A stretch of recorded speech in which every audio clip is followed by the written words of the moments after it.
away from the product details. I will just talk something is very chill and and some cater for some laughter. Then person will be very happy. It's not everybody can be very focused. Some people are different types, right? Different personality types. So some people just cannot focus. Yeah. So you need to pull back their concentration spans.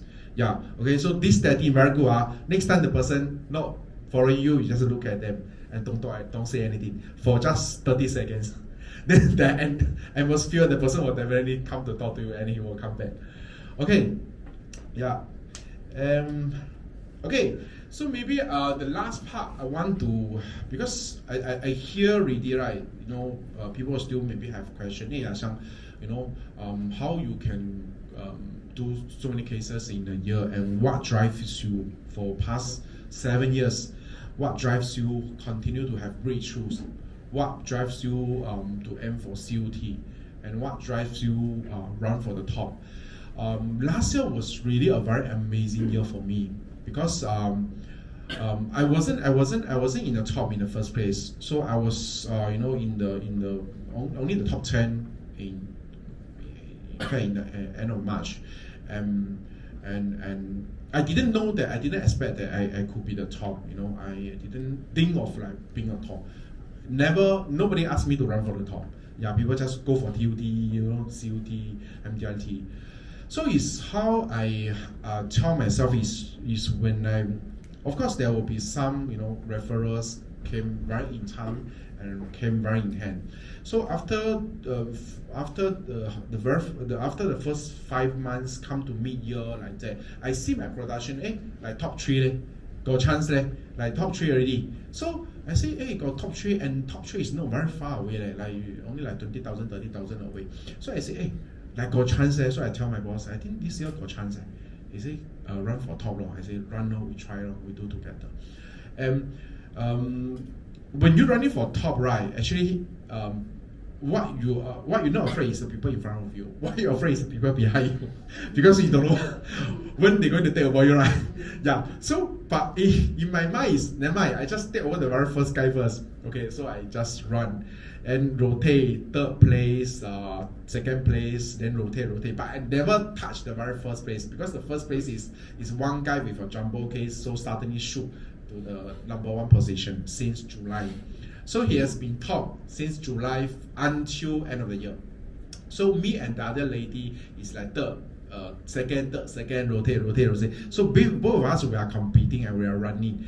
Yeah, but the top agent at the time was very far away from us, because he got one jumbo case. We can tell it's a jumbo case. So suddenly shoot to very high FIC. So the gap, the furthest gap is about 70K. One time is about 60, 70K. So we was thinking, wow, this is a very big gap. It's not like 20,000 we can chong. This is 70K, and the time left is only like less than 3 months. So 1 quarter is about 3 months. So but it's okay. We still tell ourselves not to give up. I mean, since we're here, we got this position. We just do our best, and we cannot just go back to client and say I'm running for top, you need to support me.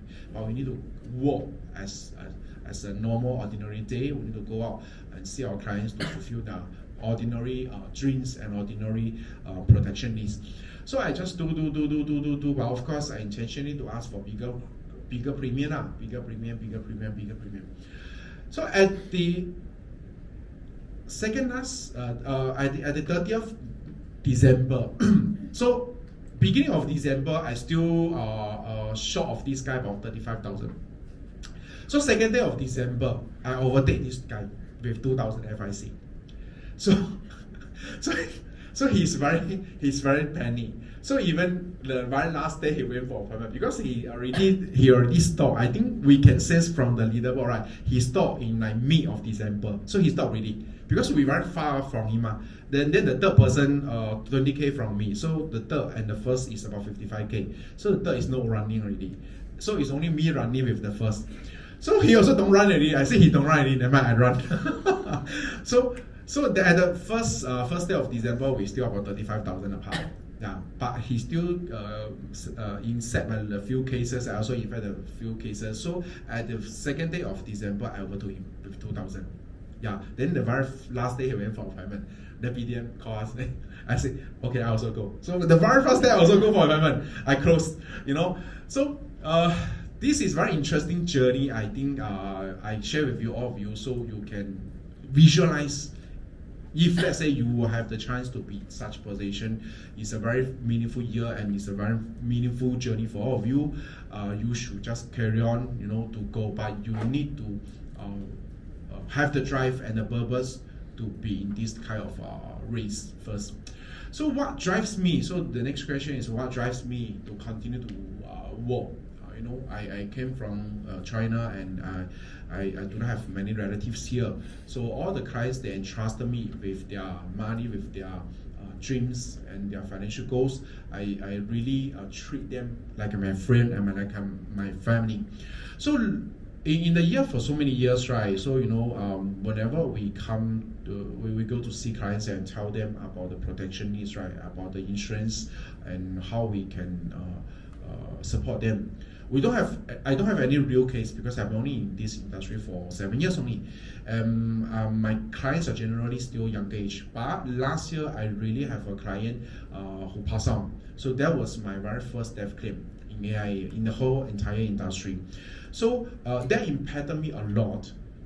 And impacted me a lot is because I know this client for a very long time, for more than 5 years. So his wife know me during the show time also. So it's more than 5 years already. And every year I will go back to their house and do a yearly review and house visit. And they treat me like a family, like a son. So this client of mine, both of them they came from China also. So they come from Fujian and they came Singapore like 30 years back when they are young. And they came here and started settle here, and they have 2 kids. Both kids are very good. Both are in NUS, and the first kid already married. Both are engineers, and the husband is not educated at the point of time, so he came from a very poor family that he married. This wife also came from a very poor family. So both of them they have very hard life in China, so they decided to came to Singapore to find job and earn money. So about 35 years back, they came to Singapore. At the point of time, they only like 20 plus. So they came here to some simple manual work, and mine is only $100 Sing dollar. So it's not a very wealthy family, and they have been very they have been working very hard. In fact, and they send their money back to their relatives every year since 35 years ago. So every year they earn money and they just set aside a small portion and send back to their family in China to support the younger sisters and brothers back in hometown. So, and the husband never took any like holiday during the past 30 years. Every year is just war, and then the money support the family and for the kids for their education. So the husband never go for any like holiday trip. Like we go to Budapest, we go to Chengdu, we go to here and there. They don't have any holiday trip. The only annual leave they take is they go back and visit their sister brothers in China, and they don't travel. They just come back and work, and even Saturday, Sunday they also go and do OT. So it's very hard, very simple. And they stay in the Yishun HDB three-room flat. I wouldn't say, and the wife is also like, she don't understand English, so she only can do those like casual, part-time, very busy work. So their money is very little. I would say not enough for their retirement. And initially they didn't buy a lot of insurance because at one time they also don't have the knowledge, and the insurance agent didn't really go to a very good planning for them. So they have only like basic hospital plan and one prime life each of them. That's all they have. They don't have any other things. So only hospital plan and prime life, and the kids don't have insurance. So and these 2 policies not sold by me. So when I looked the wife, right, the wife told me say she wanted to do a savings for the retirement. I said okay, it's okay. I planned something for you. So I did an endowment for her. And every year, so the next year, I think next year, I went back to visit the family. I was know that the husband diagnosed with lung cancer. So he diagnosed with lung cancer. The doctor told the wife, say, "Oh, your husband only have left with 3 months to 6 months because it's already stage 4. There's nothing we can do. There's no chance for operation." So the wife was very sad. Say, if this is the case, then I just let my husband rest because he never took any holiday or tour leave. They don't have any like lung break in his life. So so this is how I came to know that they only have Crown Life and hospital plan. So after slowly I did some planning for the kids. I did some planning for the wife. But the husband unfortunately cannot get anything already. Okay, so but the good thing is he lasts for 3 years until last year, end of the last year. So until early of last year, then the wife called me because we already know, but it's actually very good already because he got another 3 years more. Yeah, in fact the doctor say only 3 to 6 months, so he got another 3 years more. So I went to her house and yeah. So I bring her to Great Eastern because we don't have anything to pay already.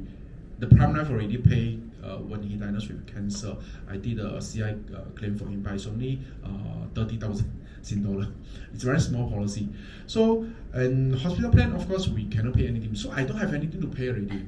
And the bank account, CPF account, not much. Honestly, not much. So there's only one thing I can do for her is I bring her to Great Eastern to claim the DPS, 70,000. So I go and